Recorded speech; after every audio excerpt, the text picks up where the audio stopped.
Welcome to another edition of You and Me and Multiple Sclerosis. In my last video, I promised you that I would give you some more information about the medications that we are prescribed to treat multiple sclerosis. And so I've put some stuff together for you. There's certainly a lot. And I think one thing we should take heart in is that so much of this information is easily accessible to you. If you have a computer, you can get on and look up all this stuff.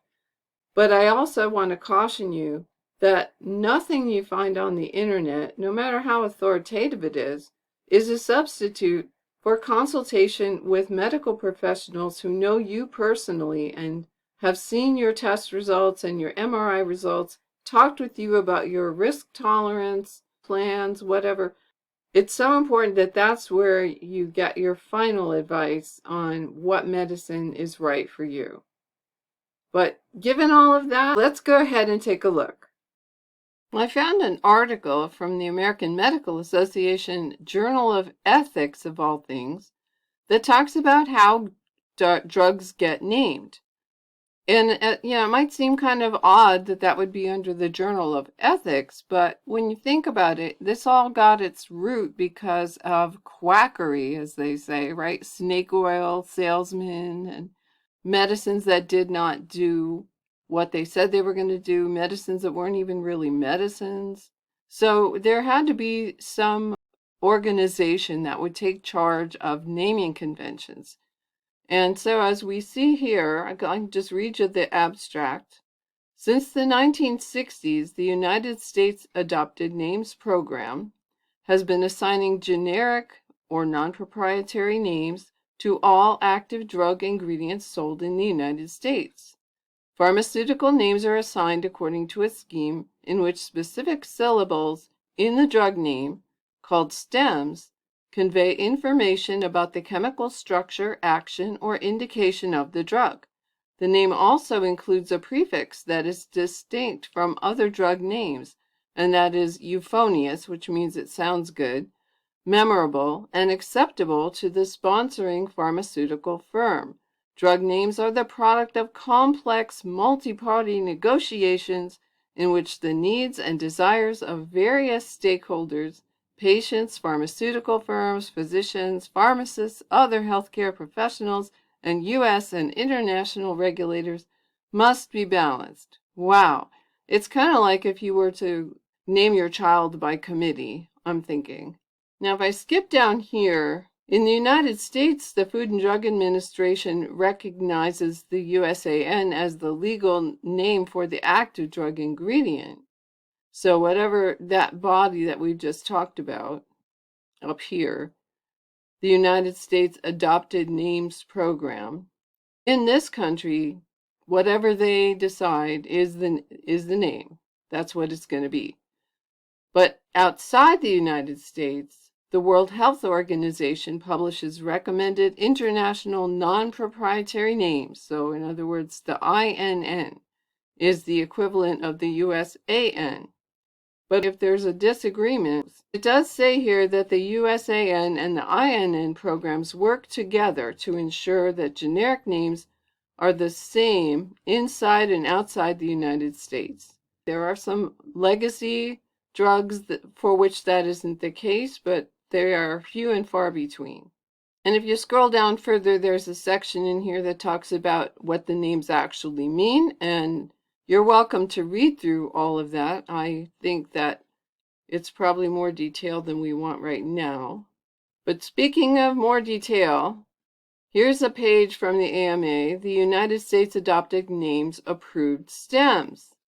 If you are so inclined, you can actually download an Excel spreadsheet, right here's the link, that tells you all the stems that are approved through the USAN. And I will pull that up. You can take a look at it. I am not going to go through it, however, because as you can see, I can't even really get it to where you can read it. It's so tiny. There's 1,200 lines of this. And you can find some of the parts and pieces of the drug names. You can find them, but it will take some doing. I spent a little time looking through this, and It's nice to know that this is something the public can access, but I have to tell you, I don't know that it's all that valuable for us because there's only a handful relative to this huge long list that we're interested in for multiple sclerosis.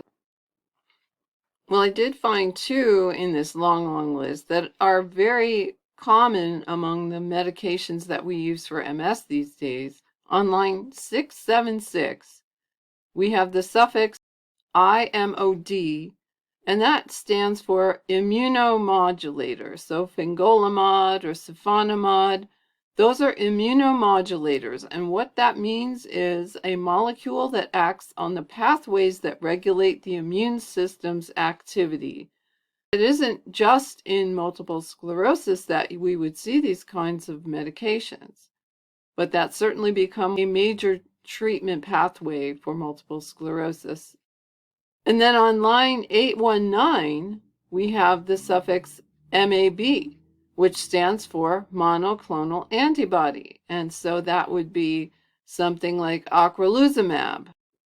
A monoclonal antibody is an antibody that has a high degree of specificity, or in other words, monospecificity for a particular antigen. So it's very tailored. It's a lot like in cancer treatment now, they target just very, very specific cells. Well, the monoclonal antibody will do the same thing.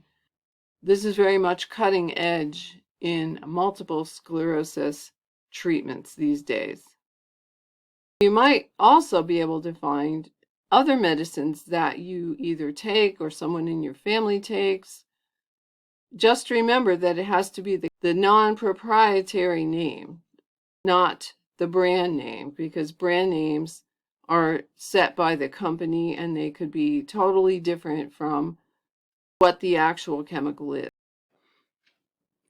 Okay, I'm not going to go through this particularly, but in the interest of just giving you another page you can look at, this is the World Health Organization's page where you can download the INN, which is the global version of the USAN, the naming convention for all the stems and prefixes and whatnot. So you can see as you scroll down through here, you can get these either as a link or you can download them. And I will put the link in the description box so that you can do that if you so choose. Maybe we're better off going to something that's a little easier to deal with. So I went to drugs.com because you can look up anything on drugs.com. As you can see, they've got every letter of the alphabet here. If you want to go straight to a certain medication, you can do that. But I've looked at the page specifically for multiple sclerosis medications, and we'll just scroll down here to the list. Now they've got a way to sort it if you want to, and we won't do that, but as you can see, there's all kinds of ways you could just filter the list. And you could also say you want prescription drugs, over-the-counter drugs, off-label drugs, or only generics. But then you've got the different fields here. You've got the name of the drug, the rating, and I assume that that has to do with safety and efficacy. Then reviews of the drug. If you want to see reviews, you can do that. For example, we can click on Copaxone here, and there's all kinds of user reviews, and it says it gets a 7.8 out of 10, which is interesting given that nobody prescribes Copaxone anymore.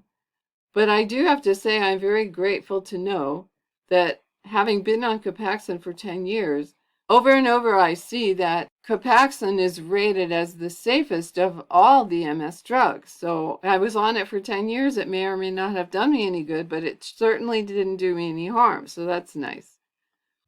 The next column has to do with whether the drug is prescription or over-the-counter. That's what OTC stands for.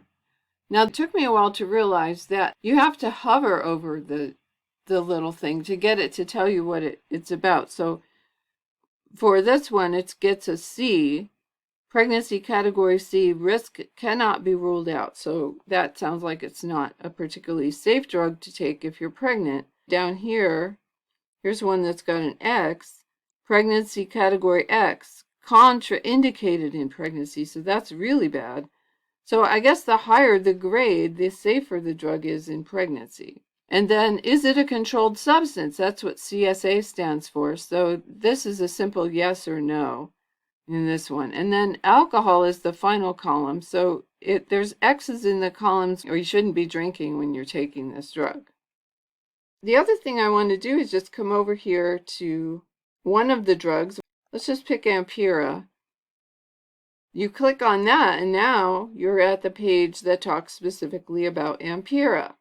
It gives you the chemical name, delphampridine, and it tells you what class of drug it is. So it's a central nervous system agent.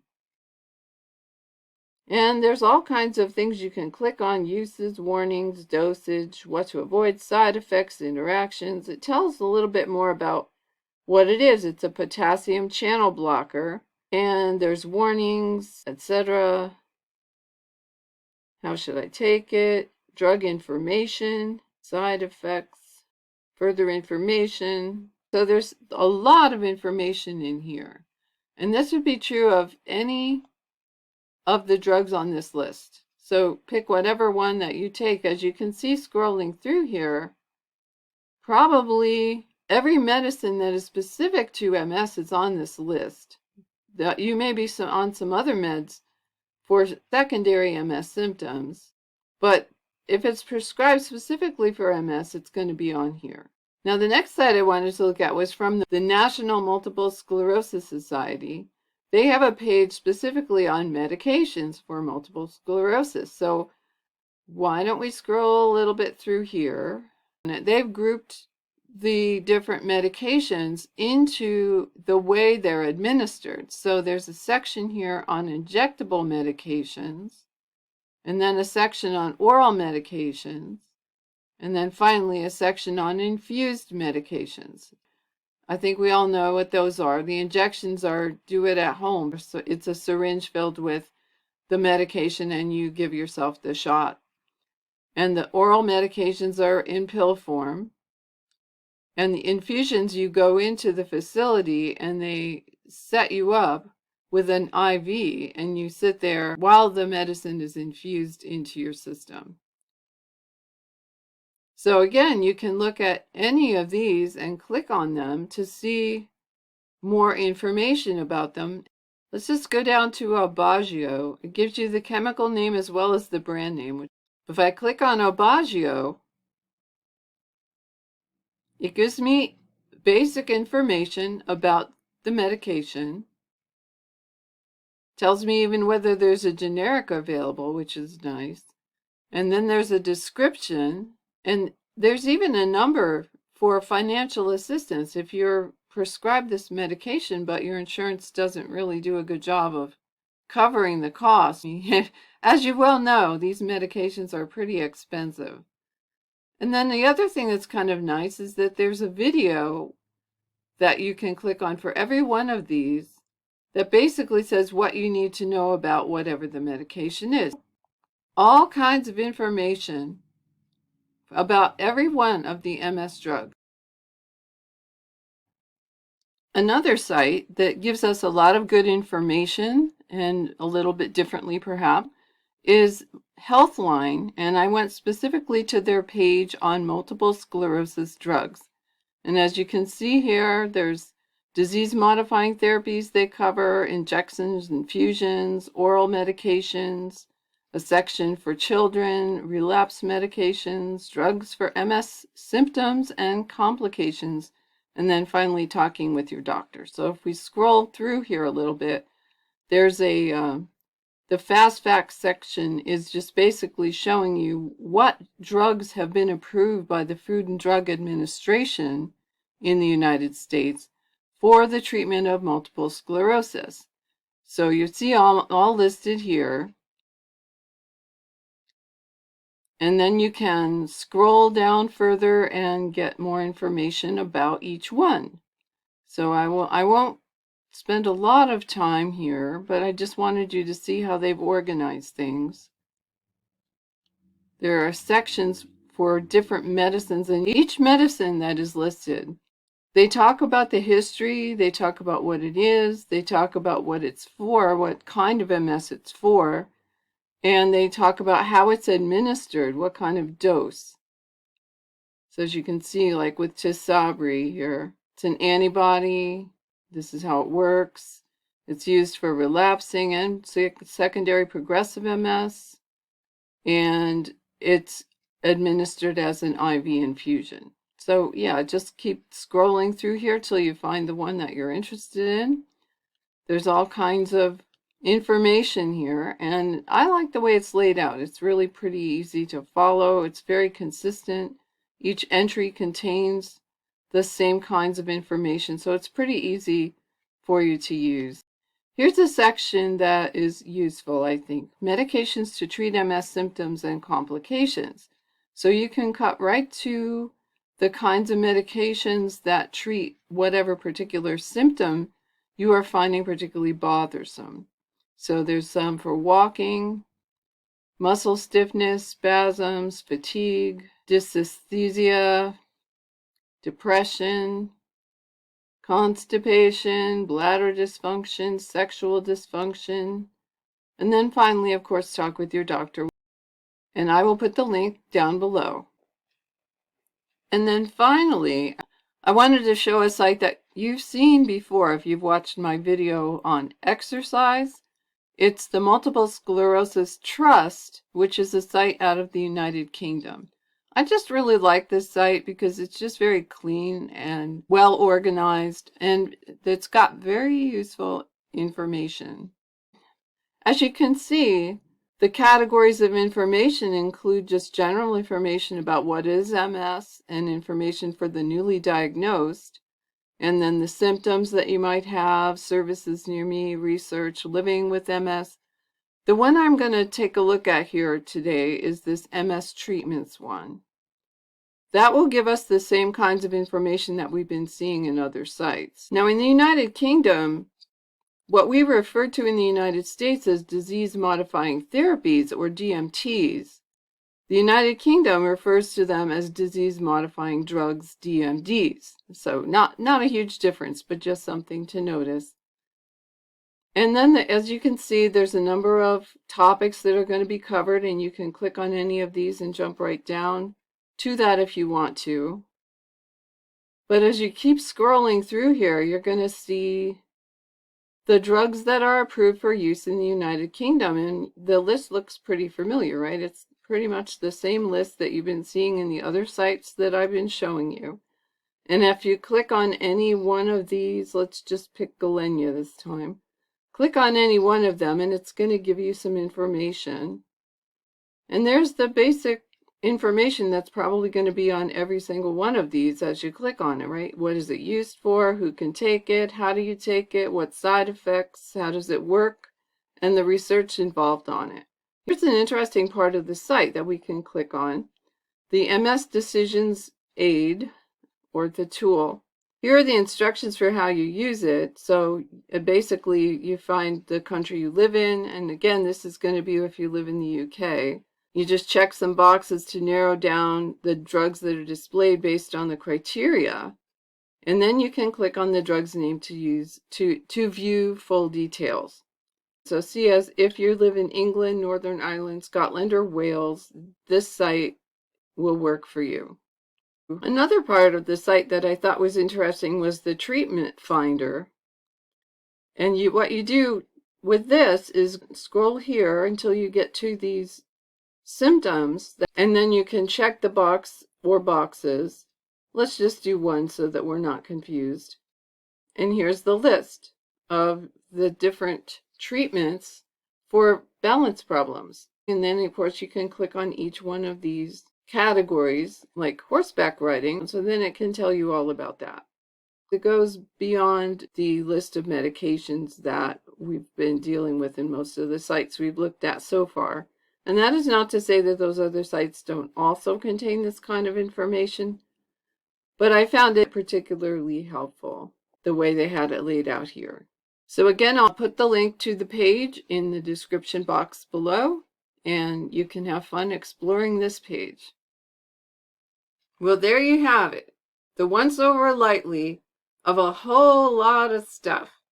I think rather than giving you a lot of in-depth information about the various MS medicines, this video really could only point you at some resources so that you could spend some time yourself looking up things or comparing things, or even just getting some questions answered, or maybe getting some questions prepared for your next visit to your neurologist.